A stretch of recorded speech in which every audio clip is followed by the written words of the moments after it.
Hi friends, I'm Amy and this is A-Star Reads, and it's time for a tag video, which I haven't done a tag video in a long time. It's been a very long time actually. I have a ton of tag videos that I've been tagged in the past, and I like tag videos. They're fun to do. I think I've just spent so much time being behind on my videos that I'm always trying to catch up, that it's weird now. All of a sudden, I am sort of caught up. And I'm like, what kind of content can I create now? So I thought it's time to do a tag video. And in fact, my wonderful friend Paige from Pages with Paige recently tagged me in a video. Fairly recently. I think it's within this year. I think I'm sort of on top of things. And this particular tag is called "Why Haven't I Read Those Books?" tag. So this was created by Rick from Another Bibliophile Reads, and when I watched his video, he had taken the video concept from Crystal of Fiber Artsy Reads, and he kind of created a tag out of it. And so I thought this would be a fun one, and it's not very long, and it'll give me a chance to talk about books that have been on my TBR for too long, and why I haven't read them yet. So that's always good. I'm always looking for ways to remind myself that I have these books that I should be reading that I haven't yet. But the prompt's pretty simple, so that makes it very easy for me to pick books off my shelves that are books that I haven't read that I would like to read them at some point, maybe. This first one is a really good example of the maybe. Prompt number 1, a classic book that you haven't read. I knew what book had to go here when I saw this particular prompt, and this is a book that has been on my physical TBR for a very long time, but it also has been on my books I want to read in my lifetime TBR, sort of. And I don't know why, because I tried reading this book at one point and it was a struggle. I was much younger when I tried to read it, so I'm wondering if with age it will make more sense, but it didn't make a lot of sense. And I don't know why I want to read this so much. It's like a challenge for myself. It's not one that I necessarily think I'm gonna love. It's just one of those books where I'm like, in my lifetime, I feel like I have to read this book. Now that's really silly, and I don't think reading should be approached in that way. But I feel like this has become one of those bucket list books. And you'll probably understand why when I show it to you. And that's Ulysses by James Joyce. Stream of consciousness is definitely a type of writing style that can be very difficult. And I really actually ended up enjoying Mrs. Dalloway by Virginia Woolf, which I know a lot of people don't really enjoy that much. And Mrs. Dalloway took 2 reads for me to actually really enjoy it, because when I read it when I was much younger, it baffled me. I could not understand. However, I read it a few years ago and ended up loving it. For some reason, I have this thing in my head, like, if you're a reader of classics, this is one you've got to read in your lifetime. Not saying that's true for everyone. I'm just saying that that has become true for me. And I do actually have a companion, a study by Stuart Gilbert of Ulysses, to help me understand it better. And yet that still hasn't encouraged me to get this book read. So at some point in this life, hopefully sooner rather than later, I will read Ulysses. Or I will genuinely DNF it, and then I won't have to worry about it again. Prompt number 2 is simply a fiction book. And so I took this to mean more like a general adult fiction or historical fiction or something along those lines, which is the way I define fiction books. And so for this one, I ended up picking The Personal Librarian by Mary Benedict and Victoria Christopher Murray. Now, the reason I picked this one is because initially when I picked up this book, I was so excited about it, very interested in the concept, and it's about this woman named Bella DaCosta who was hired by J.P. Morgan to tend his personal library. However, one thing that J.P. Morgan and the other people within society don't know about her is that she's white passing, and being a Black woman of this time, she wouldn't have been allowed to have this position of being the personal librarian. So this idea really excited me, and I was very interested in this, but I have not heard very many positive reviews of this, and in fact, I've heard a lot of people say they didn't enjoy the writing itself. So it makes me very like, ugh, and that's really why I haven't picked it up. I still want to read it. Like, despite the fact that other people didn't enjoy it, I still want to read this book, but my urge to read it, my excitement for reading it, is not quite at the same level it was when I originally picked it up, and that's really why I haven't picked it up yet. So if you've actually read this and you really enjoyed it, and you're like, Amy, don't let all those naysayers stop you from reading that book, let me know in the comment section down below. I'd like to hear your thoughts, because yeah, it's just one where I just haven't heard the most positive reviews, so it's just slowed me down. It's made me not as excited to pick this up, so I haven't really incorporated it into my TBRs. Prompt number 3. A nonfiction book.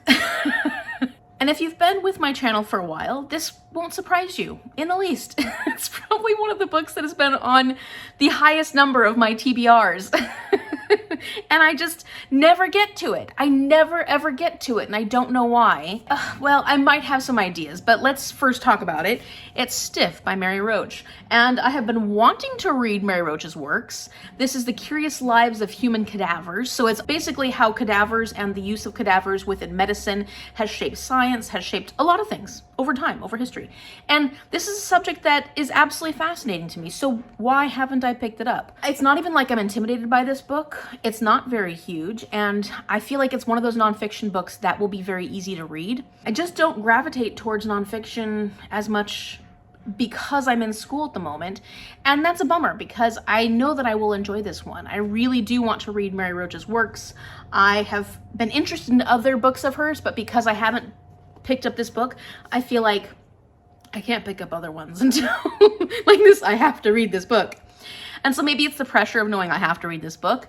Maybe it's just because I prioritize other books on my TBR when I put this on my TBR. And it probably is just because it's nonfiction. And as much as I have loved nonfiction before, previously, read it, almost 50% of the books I read before I started my BookTube channel, I find it really hard to pick up these days. Prompt number 4, a genre book. And I think what Rick meant by this was a genre other than like fiction or nonfiction, some specific type of genre. So I'm going with fantasy here, and I'm picking The Diviners by Libba Bray because this is one that I have had my eye on a very, very long time, probably since I started BookTube. Heard like really positive things about this book, but then as the series goes along, some people really start disliking some of the books later on in the series.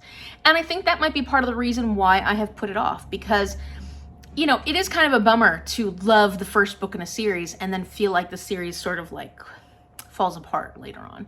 And I'm not sure that's going to be true for me, because I have heard other people say they've just enjoyed the whole series all the way through.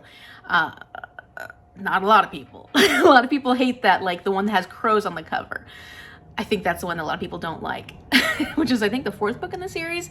I just think this is a fascinating concept. It's about these kids that have these supernatural powers. I know that our main character, I think she's orphaned, and I think a lot of the other kids either are orphaned or have a place in society that's not very high up and they're struggling or something along those lines, but I think it's a bit of a mystery as well, and I'm just interested in these kids that have these differing supernatural powers and seeing how they come together to solve a mystery or do whatever they're supposed to do. I don't know, but I know that this one has intrigued me for a very long time, and there's really no good reason I haven't read it aside from maybe having it on my shelf for too long. You know, sometimes you get excited about newer books that come onto your shelf and you kind of forget about these ones from the past that have been sitting there for a while. But also I think I'm a little intimidated by the fact that the ones later in this series are supposed to be not as great. And that's a bummer. If anything, I want to read this first book, so I need to get to this one because I think I'll enjoy it. Also, I think it's a bit of a big book, so, you know, when you're putting books on your TBR, especially when you have busy months, it's easier to put the smaller ones on. And the final book prompt, prompt number 5, is the book that you've owned the longest. So this was interesting. This was actually very interesting because I had picked a lot of these other books before going to this final prompt. And when I looked up on Goodreads the books that I've owned the longest, these two, first it was Ulysses and then it was Stiff. These two are books that I have owned the longest. So I think that these are appropriate for being on this list because they really have been around for quite a while. So I'm not going to count those though because I already used them for other prompts. When I continued down that list to see which book was the next one I've owned the longest, it was actually Stardock by S.L. Veal. And what's interesting about this is that I think that this series is originally my mom's.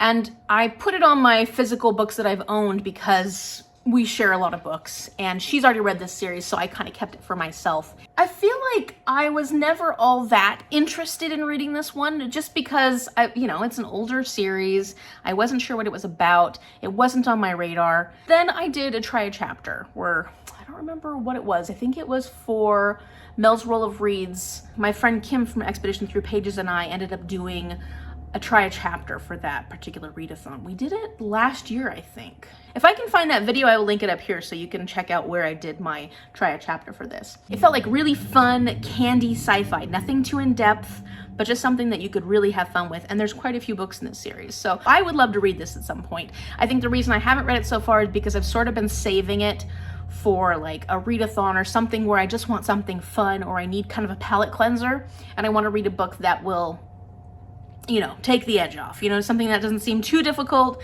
but will just be good fun. Look how fun that cover is. I just think this is gonna be great. This is about a woman who is a doctor of aliens, and she's sort of trying to prove herself. I don't know if there's any mystery involved in this.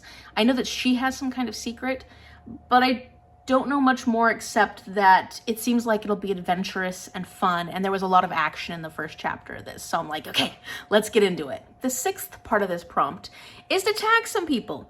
Now, I don't know if these people have been doing tags or would like to do tags, and if they don't want to, that's totally fine, but I'm gonna tag a couple of people because I just know that they've had some physical books on their TBR for a while, and I'm curious which ones they haven't read that they would have liked to have read at this point and why they haven't read them. So I'm gonna tag Di from Deesis 19 Hearts because I know Di has quite a few books from a long time ago, because when she plays her game, there's like books that were purchased in 2017 and 2000 da, da, da, da. So I'm curious to hear, Di, what your answers would be for these prompts. And then Kim from Expedition Through Pages, because I know Kim has a lot of very unique books on her TBR, especially those physics books that are hard to get to. And I'm curious what your answers to these responses would be, because based on what I've seen from your cup, from your game, you have a lot of books that are on your physical TBR that you would like to get to. And finally, I want to tag Ruby from Ruby Red because I've seen her shelf of all the books that she has, her physical TBR books, and I'm just curious which one of those